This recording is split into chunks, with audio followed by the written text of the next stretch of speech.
اٹک ضلع کچہری میں ایلیٹ فورس کے اہلکار کی فائرنگ، گولیاں لگنے سے 2 سینئر وکلاء قتل ہو گئے ہیں۔ قتل ہونے والوں میں سابق صدر ڈسٹرکٹ بار اٹک بھی شامل۔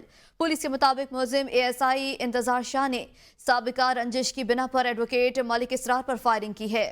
ASI کو رنج تھا کہ فیملی کورٹ میں چلنے والے کیس میں ایڈوکیٹ ملک اسرار کی وجہ سے اسے اپنی بیوی کو طلاق دینا پڑی۔ ڈسٹرکٹ پولیس آفیسر اٹک ڈاکٹر سردار غیاث گل خان نے اس ناخوشگوار واقعے کا سختی سے نوٹس لے لیا ہے۔ اس متعلق تفصیلات حاصل کریں گے خلیل احمد سے۔ خلیل، بتائے گا کیا معاملہ ہے تفصیل؟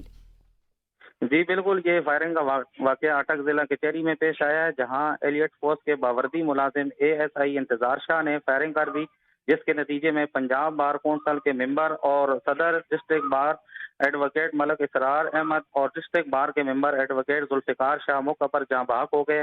واقعے کی اطلاع ملتی ہی DPO اٹک ڈاکٹر سردار غیاث گل نے واقعہ کا سختی سے نوٹس لیتے ہوئے موقع پر پہنچ گئے اور فائرنگ کرنے والے ملزم ASI انتظار شاہ کو گرفتار کر لیا گیا ہے، جبکہ غفلت اور لاپرواہی برتنے پر انچارج ایلیٹ فورس اٹک اور محرر ایلیٹ فورس اٹک کو حراست میں لے لیا گیا ہے، جن کی وجہ سے ASI انتظار شاہ ضلع کچہری اٹک میں داخل ہوا تھا۔